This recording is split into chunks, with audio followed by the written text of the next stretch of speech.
You're listening to Brand Enabled, the human stories behind branding. This is the place to gain greater insight into the human side of branding. Join Gabriel Cohen as he sits down with branding experts, sharing real-life stories of how they faced complex issues along their journey. Learn how others are dealing with maximizing the power of brand and get valuable advice straight from your peers. Here's your host, Gabriel Cohen. Welcome to today's show. In today's show, we're going to be talking to Amy Barzdukas. Amy spent 15 years at Microsoft and then was the Chief Marketing Officer at Poly.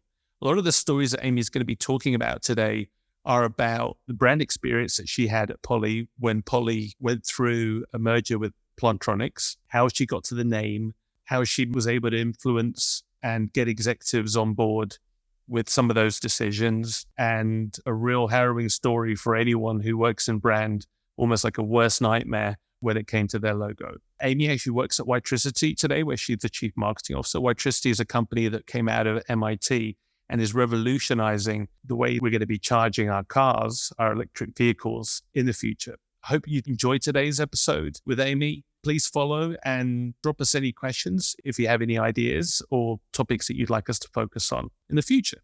Here's Amy. Welcome to the show, Amy. It's great to have you on. Delighted to be here. You've got a really interesting background. You spent a lot of years at some very large organizations like Microsoft and HP, and you weren't necessarily in what you might think of as like traditional, typical brand roles. Like, what was the first time in your career where you really started to get your hands on, brand with a big B, if you will? Brand with a big B. I had little minor forays into it, I suppose, at Microsoft and HP, but I really started diving in when I was working for Polycom. Now, Polycom was its own company, and we were doing a big rebrand shortly after I was named CMO, and we were ready to roll it out, and Polycom was taken, it was acquired by, so I was about ready to roll it out, and it's like, oh, hello, we're being acquired by Plantronics.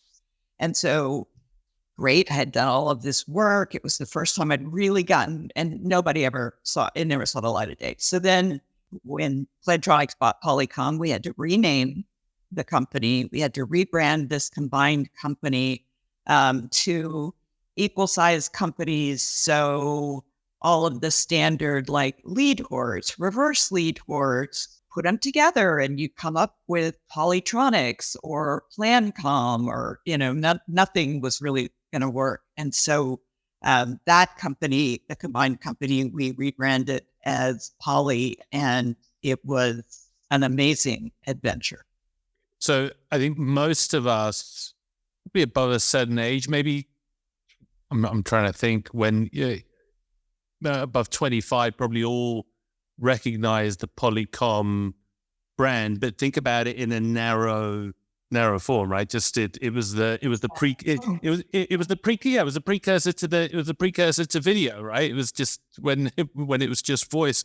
But what else was in that business? So outside of what we typically think of as Polycom, what were the sort of the other parts of that business? So Polycom had kind of the phones piece, but it also did video. So when I joined Polycom, in fact, in my office, as was in everybody's office, back when we used to go to the office, but we all had video screens. And so we did video meetings all the time. This is before Zoom even existed, right?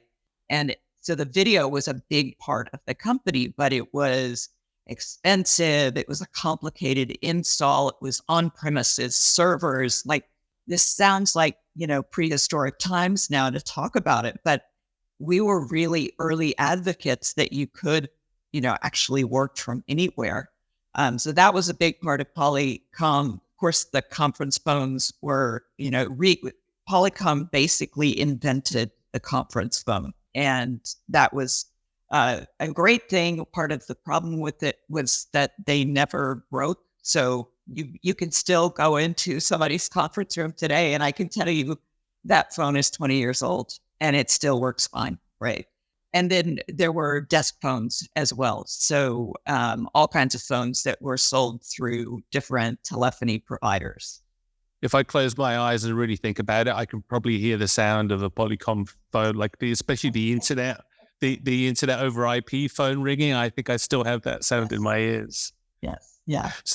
So and what was a little bit of the background of the Plantronics acquisition then? So Plantronics is perhaps most famous for the headsets that were given to the Apollo pilots. So starting with some of the latter Mercury missions, and for all of the Apollo missions, the headsets were actually made by Plantronics. So the very famous, first transmission from the moon and Neil Armstrong was through a Plantronics headset. Plantronics also had different kinds of headsets that were used by airline pilots, control towers, and then just by Joe Schmoes. So, ones that you would use at work or at a call center, or even for jogging or, riding a Peloton, you can take sports headsets. So when the companies came together, it was really with the view that this was the end-to-end collaboration across all of the kinds of things that you would want to do in an office in whatever way you would want to communicate. And when that combination happens, how long did you have to figure out? Because oftentimes in that moment, it's like, well, everyone's focused on what's the name going to be. Now we know there's a lot of strategy and other work that has to happen even before the name, which then obviously happens before the identity. But how long did you have? How much pressure did you have? Did you have a seat at the top table as well to be able to start to set expectations and influence what needed to happen? So we actually started talking about what's the name, what's the brand, who are we, while I was on vacation before the deal closed. So I was talking with my new CEO about it even before it really got underway, but the deal closed in July, and we wanted to have our unveiling at the big collaboration trade show called Enterprise Connect, which was in March.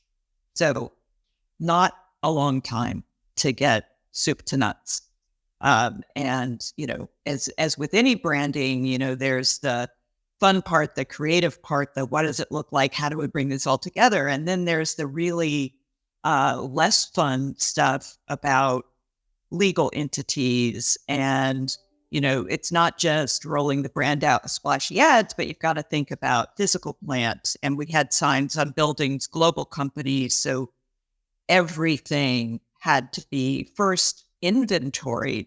We didn't know, for example, we had a manufacturing facility in Mexico. None of us knew they wore uniforms. So we had to design uniforms as part of this. So it was pretty far reaching in a very short amount of time. But even going back to the creation, development of the brand, even before the name, was there did you go through research? Was there a sort of brand positioning, brand platform exercise? Maybe take us into the hood in the process.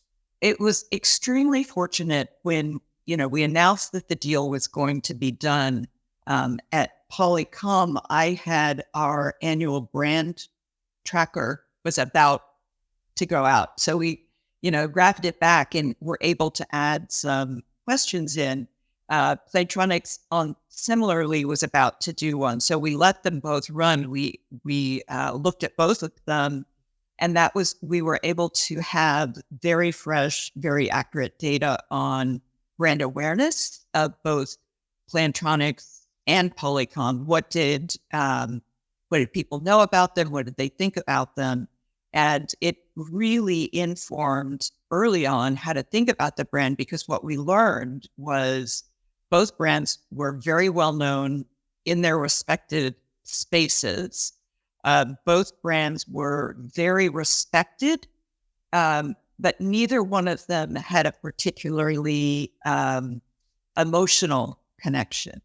So people knew us, both of us, they liked us, but we weren't really sparking that emotional connection that drives the kind of loyalty we were looking for. And so that gave us a starting place for how to think about the new brand and to really focus on injecting a lot of humanity into it.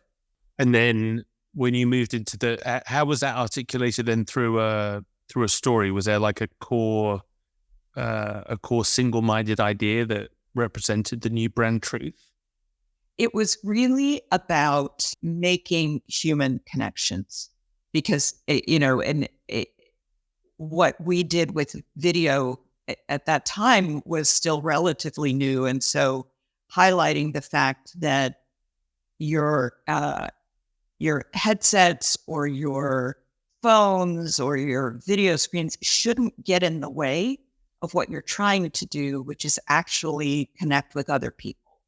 And so that really became the brand truth. And we wanted to move away from a couple of things that happened in anybody who was marketing collaboration, hardware, software at the time was, there would be a great, beautiful conference room showing happy, shiny people collaborating, right? And we wanted to move away from some of that hackneyed view of the way things worked and to focus instead on the emotion of the connection, not the literal, we're all working.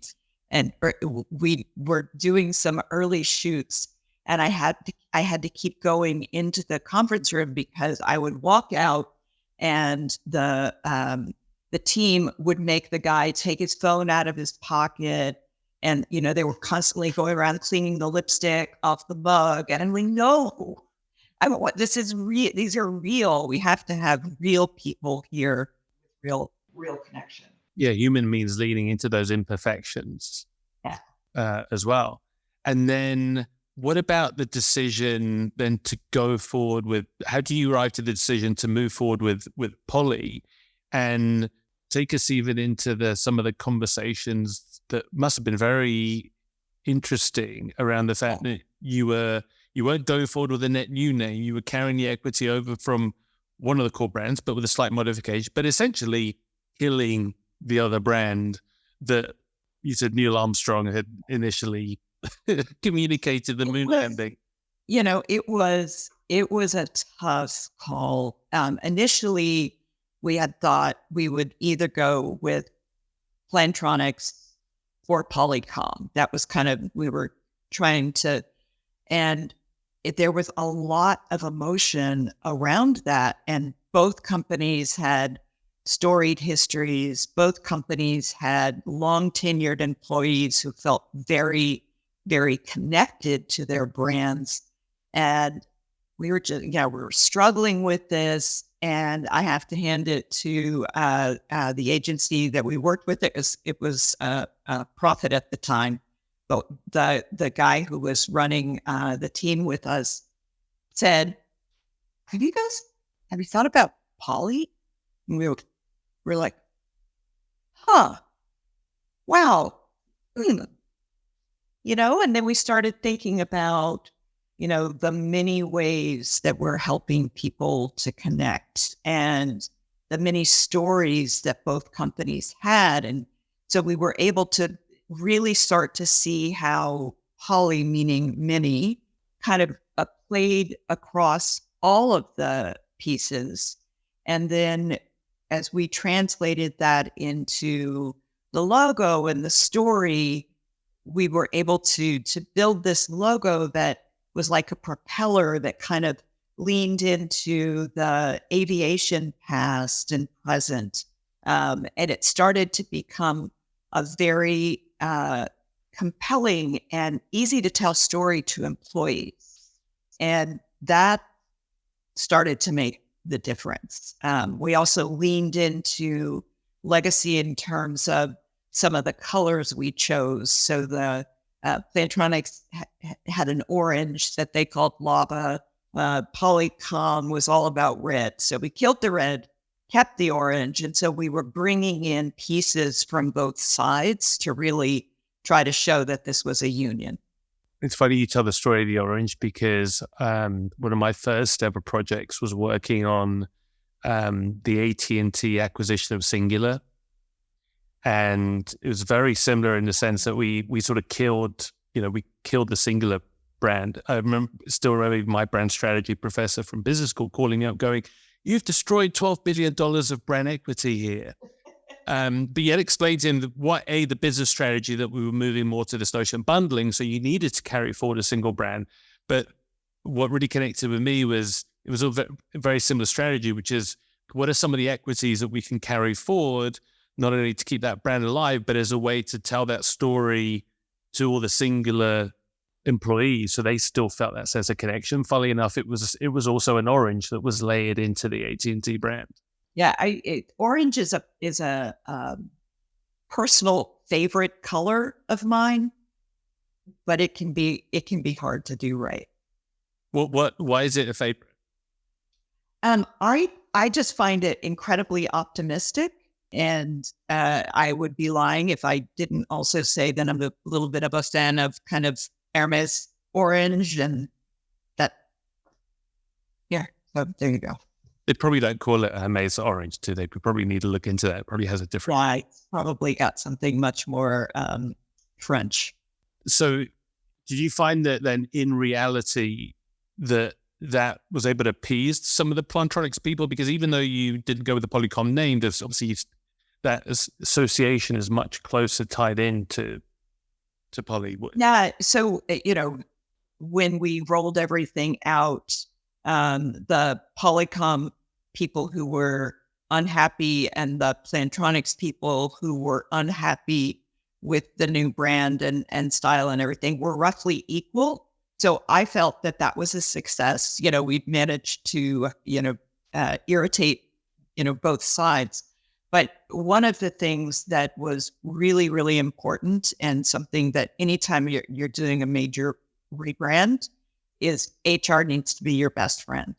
So our CHRO and I were like arm in arm for months leading to the rollout, because part of what we were also trying to do was to build that new company culture and to bring, kind of some of the things that were best about Plantronics and some of the things that were best about Polycom, bring those together. And so the rollout of the brand incorporated a lot of, we built internal champions who got sneak peeks and educated them. And so people, around the world were there to be brand champions and to help explain things. And we had, big party rollout and special events and contests internally for people to help start to celebrate and make people aware. And I would say that if we hadn't done that, it could easily have been a disaster. Talk a bit about the logo process, because I understand that was very interesting. So the logo we sweated over. So it's kind of 3 Ps together. So Polycom, Plantronics, and then Poly, and it looks like a propeller. We worked on it forever. And just about when we were rolling it out, somebody said, "Hey, that kind of looks like this logo on this headset manufacturer over here." So we had registered for trademarks. We'd done all the filings. We'd done all the searches, but this other company's headset they had not filed anything. It was not publicly available. It was not for sale. So we knew nothing about it.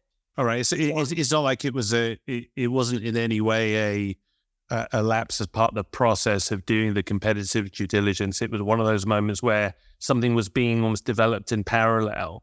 Right. And they weren't identical. They were frighteningly similar, but there was this moment of panic. It's like because the first thing was like, did somebody steal it? Right. Or, did we not know that so there's all that kind of flurry. But then there's also the realization that there are, I think, maybe 4 logos in the world, and they just go in endless variations. So, if you want to do things with the letter P, there's only so many things you can do with, and they're going to start looking similar. So the unfortunate part, of course, were the employees who were like, oh, what, you couldn't be bothered to do a reverse Google search? You're like, yes, we could be bothered. And in fact, we did, but you can only say that so much before you start sounding defensive. So we shouldered on, we went with it. There was legal activity. It was all settled. It's all resolved. Everybody's happy. And the logo, we'll see how long it lives. Poly, since I left, has been acquired by Hewlett-Packard, who also have a pretty storied logo. And so I don't know how long my work will still live.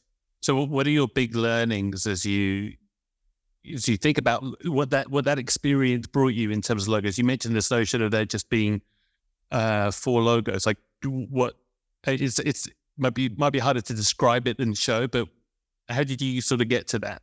So you've got round logos, you've got square logos, you've got so anything that is not a discrete object. If your logo is a head of a dog or whatever, right? But if you're making shapes, there's only so many shapes. And so what I think was important in the learning was it wasn't a random shape that we chose. It had meaning. And we had spent so much time building that meaning into it that it made it much easier for us to defend, if you will, our logo, because we could tell the story of all of the things that it stood for. So I think it's important not to choose something just because you like, oh, it's cool looking. Well, that's not going to help you should something come up. So it sounds like you really lent into this idea of there's a real opportunity to having a story for what an expression represents that almost becomes even that you need to tell, right? But you extract it from there. Oftentimes we find that that's used a lot as part of the launch, but over time it tends to then dissipate. Like new employees that join in the convening years don't know about that story. It just sort of seems to get lost. Yeah, at Poly, we referred to the logo as the propeller, and that. So giving it a name. So giving it a name is a way to. And the propeller is part of the story. When we rebranded Omnitrax, which is now been sold and is part of Solera, and so you can't go look at what I'm talking about, but we rebranded it as an O for Omnitrax, but it also resembled both a steering wheel and a tire. And we called it the steering wheel because part of what Omnitrax was really focused on was the transportation and trucking industries, which is all about getting you where you need to go safely and getting the goods where they need to go safely. And so the steering wheel was part of that story of who we were as a company. One of the things that we hear a lot that branding professionals have struggle with sometimes is being able to have a conversation with an executive about brand, like someone who's been in a CMO role. Can you take us behind the closed doors of some of those conversations with a CEO, a CFO, and some of the experiences and learnings that you've had, and maybe if you can even include some examples where things didn't go so well, not just some of the great, because that's where you get some of the great learnings. Yeah. So I think the first thing is that I'm a very passionate believer that good brand does not come out of committee. And it certainly doesn't come out of consensus, and I think that you have to be clear on what you're trying to accomplish. And you also have to kind of be clear on the rules of the game, who actually gets a vote before you start, or you can find yourself in very murky surroundings because brands, like almost everything else in marketing, everybody can see. And so everybody's an expert, right? So knowing who is going to be a player and knowing what they care about and figuring out how to have influence is a good thing to have on upfront. And then when we were rebranding Omnitrax, put it out in front of the executive committee. And I was like, is what purple? Is the font actually purple?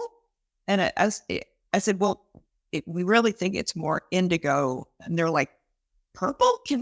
Guys, is purple a color? We can be purple? And oh my word, I had not anticipated that. I had, thank you, Ray Greer, my CEO at the time, said, it looks great, we're going with it. And so all of the purple chatter went away, although the rest of the executive team did make a point of sending me emails in purple fonts and, really diving into the purpleness. But you have to be both confident in your convictions, and you need to know why something is a good idea. So part of the reason at Omnitrax that we did go with that indigo purple was because it had great contrast against the green that we use as for the logo. So it had a very rich digital footprint that was clear and scaled well. So I could explain that it was not just a random choice. It was chosen, in fact, from laws of complementary colors and what will render well digitally as well as in print and a whole host of other issues. So I think the most important thing when you're having those closed door discussions is you need to be able to be convincing. It's just like first rule of CMO-hood is numbers are the language of the boardroom. So you don't walk in to show pretty pictures. You walk in to show how you're driving growth and you're retaining customers and you're driving revenue. And then you have the permission to show the really cool stuff that you're doing, right? And I think with brand, you have to be able to speak in the whys and why it matters as much as you do on the elements of what plays out. Because one of the harder things about brand is the intangibility of it in some ways, where, these days there's so much about digital marketing where you can drive direct attribution and show that linear connection. And with brand, you need to do more of a dance, right? You need to sort of show the linkages and connections. From your experience, what have been either the way that you've either story told through brand to be able to connect it to business outcomes, or the sorts of quantifiable numbers that you've used to make the case? Yeah. I mean, if you have NPS, as we did at Microsoft and at HP, you've got kind of a clear connection to what people think about the company and how they recommend. But I actually think one of the most interesting ways to think about and measure brand is to use it as a yardstick for product development. So, which is something that we were doing at Poly. Once we'd done the brand, we're like, okay, so is the sound quality or is the noise canceling on this headset, does it meet our bar? Does it meet the Poly bar? Because this is what we know we stand for people. And so if it's not meeting that bar, we shouldn't do it. And I think that is a way to get people across the boardroom to buy into the notion of brand, because now you're using it as a means to get product aligned. It's a means to say, okay, well, is that the kind of customer service people would expect from our brand? Or is that the kind of sales approach people would expect? And then you've got something that is much more than an amorphous, but it's actually something that people live and breathe every day. And that becomes very powerful. You talked earlier when we were talking about when you were telling the story of understanding what's important to people. And it reminded me of, there's a great sort of Japanese business concept that's called nemawashi, which is this sort of core idea of laying the groundwork. So they say that when you're doing business in Japan, every meeting that you walk into should be a formality, because everyone already knows what you're asking for, what decision's going to be made. It sounds like you apply a bit of that in in executive discussions. How do you actually go about doing that? So one of the most valuable executive training that I ever had was when I was at Microsoft, and it was one of these 2-day, deep dives, and it was about how to influence the other players. And instead of thinking about, well, how do I influence finance? Like, finance is not a monolithic thing. It's really, how do I influence Chuck in finance that matters? Because Chuck may be worrying about different things than Diane in finance. And so I think it comes down to understanding your stakeholders as individuals, understanding what they care about and what they don't care about. And that I think is effective management. I don't know that it's specific to brand or to sales or to any particular discipline, but it's really about understanding what people are worried about and how to demonstrate to them that what you're doing is going to make things easier for them in their roles. But is there a way to get that information with it? Because sometimes if you just ask the question very directly, like, sorry, what do you mean? And I don't want to tell you exactly what my worries are. I think there's certainly, what your colleagues' metrics are. So, what their measures of success are on the business side. And then using your eyes and ears to determine a little bit more about what things tend to set them off. And, I think that's emotional intelligence right there. You went from working with some incredible, very well-known corporate brands with a lot of infrastructure, a lot more resources, and you've gone into a very exciting industry around that's serving electric vehicles. Before we talk about a bit more about the industry, how different has it, and have you had to adapt in thinking about brand at a sort of founder-led, smaller startup organization compared to being at the likes of Poly? Like, how have you had to adjust? How have I not had to adjust? I think it's still the same discipline, but going from companies with 100,000 people to a company with about 100 people has certainly been a big change. I think the founder is no longer with the company, but many of the people who were there at the company's founding are. And the company is WiTricity, was spun out of MIT, and WiTricity, wireless electricity. So, and I cheerfully tell anybody that had I been with the company when it was founded, it would not be named WiTricity. Both from a brand perspective and just because it's kind of dorky, but it is a hard word to say. We get WiTricity, with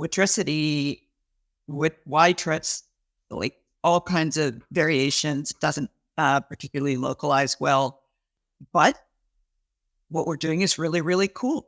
And so coming in, there had not been a CMO prior to my arrival. So it's really been building a discipline and a path from scratch, which has been very exciting. And as hands-on as I've been, since I started in marketing a long time ago. I think there's a lot of people who are going to be listening, or put it another way, out of the people who are going to be listening, I think a lot of them are going to be very interested in this category, whether it's 2 people or 20 people or 2,000 people in electric vehicles. Talk a bit about how WiTricity is sort of transforming the game as we would traditionally think about vehicle charging.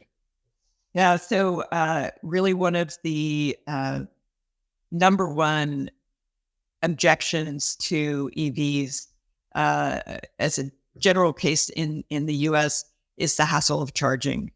People worry about finding a charger. They worry about the range. They worry that they're unsafe in a public charger. They worry they're going to lose their charger, or they're going to forget to plug in. Somebody else, all of these issues kind of surround. And so the hassle of charging is a big deal. And we make it easy because all you do is park. And you park over a pad that is about the size of a large pizza box on the ground, or installed in ground, so it can be level with the surface of the street. And that's it. You just park. And so it charges wirelessly over that air gap. And the piece that always boggles people's minds is that it is just as efficient as the plug.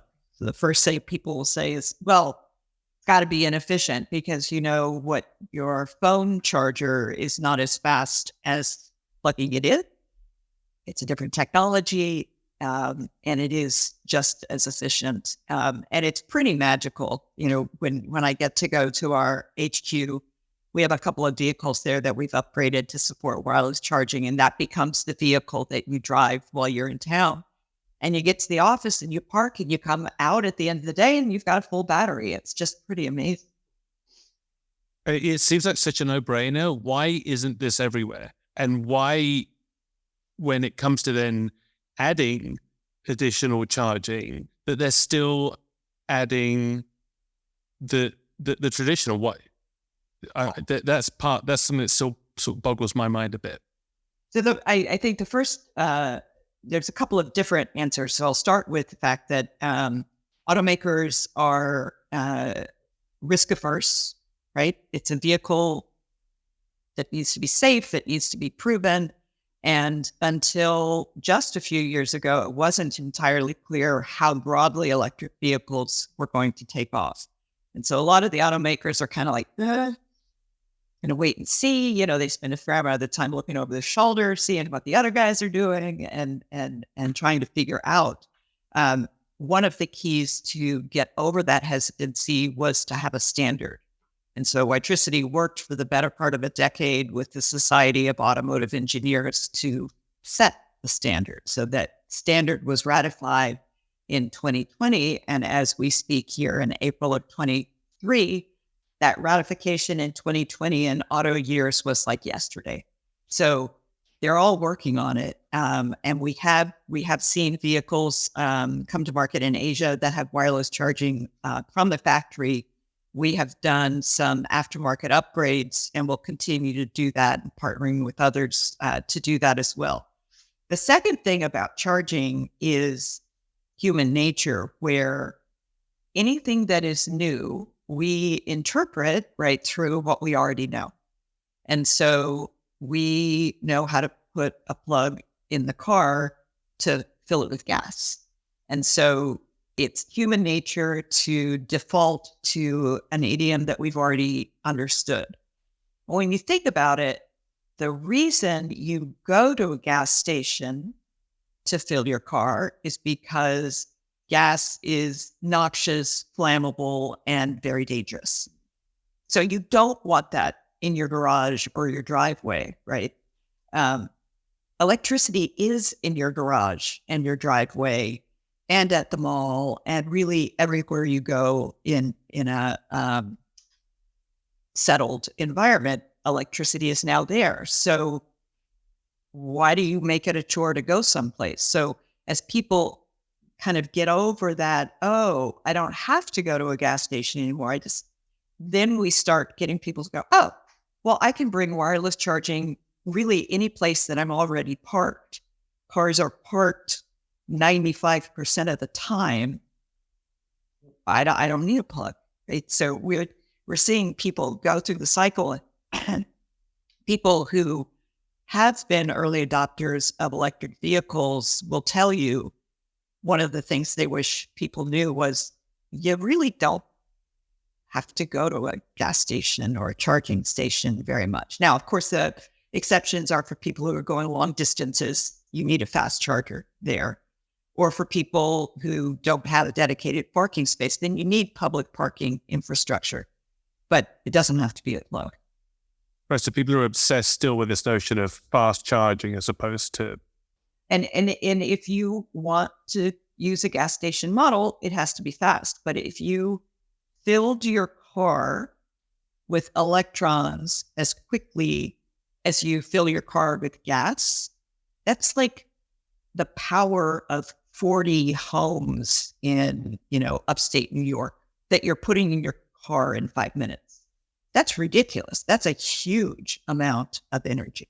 Yeah, I always equated, when you first told me about this, that the experience that WiTricity is bringing to car charging to me was almost like what is the Uberification of what Uber did to taxis. Just the notion of I've arrived, I can just get out the car and leave, as opposed to having to stop for a moment, that friction point of then having to pay the cab driver.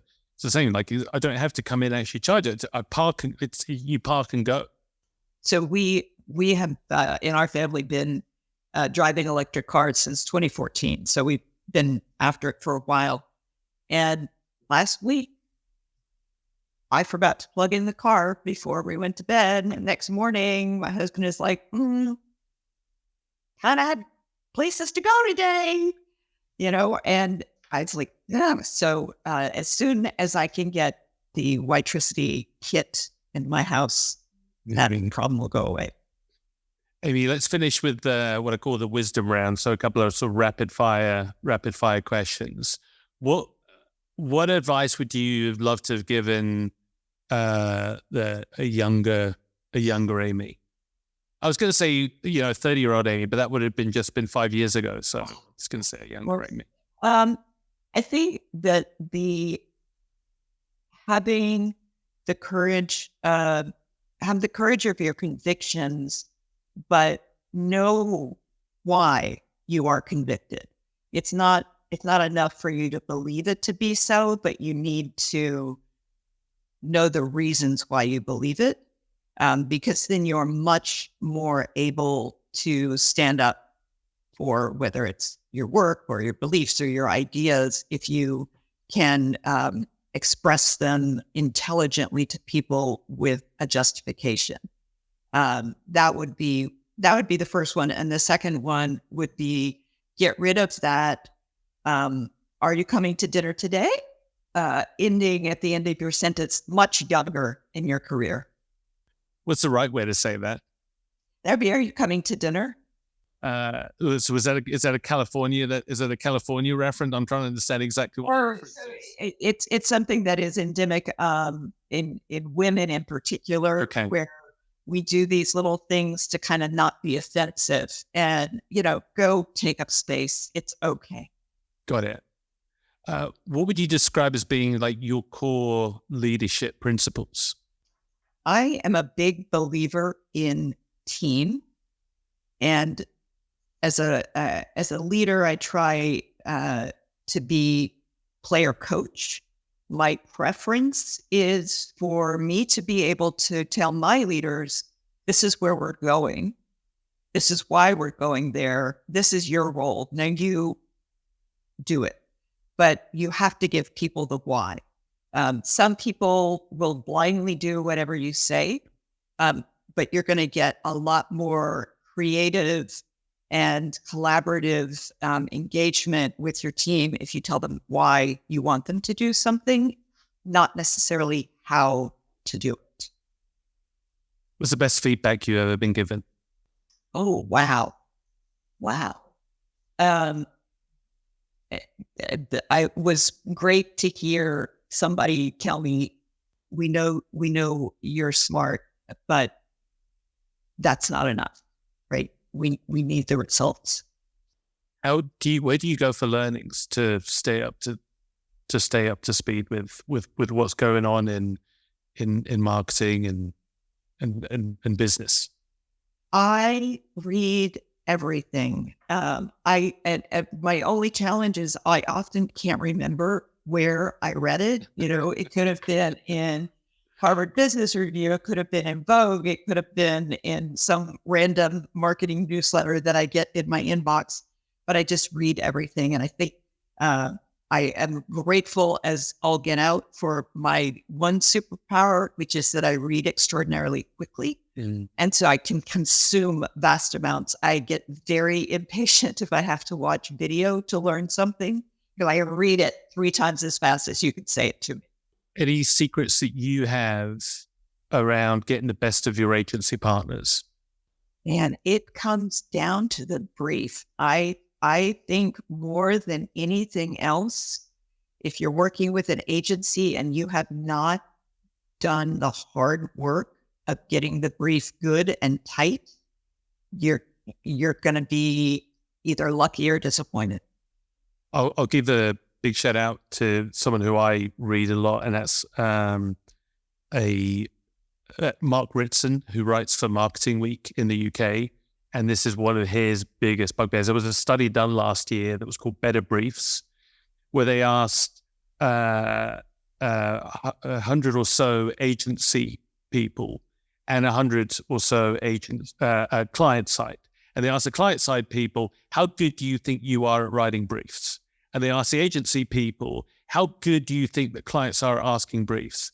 And there's this huge gap of how well, I think something like 70% of clients think they're excellent writing briefs. Wow. And the number was something like, and the number of agencies said that something like 7% of agencies said that they get good briefs from clients. Yeah, I think that sounds about right. And in fact, one of my favorite games to play when I watch ads on TV that I don't understand is, and you'd like to see the brief on that. One of it. Amy, thank you so much. It's been so much fun having this conversation. Really, really insightful as well. Thank you very much. Pleasure to be here, and always a pleasure to talk to you. That's all for today's episode. We hope these insights from top brand leaders help you as you face your own branding roadblocks. Remember that you're not alone in the challenges you face, and there are always impactful, creative, and human ways to solve brand problems.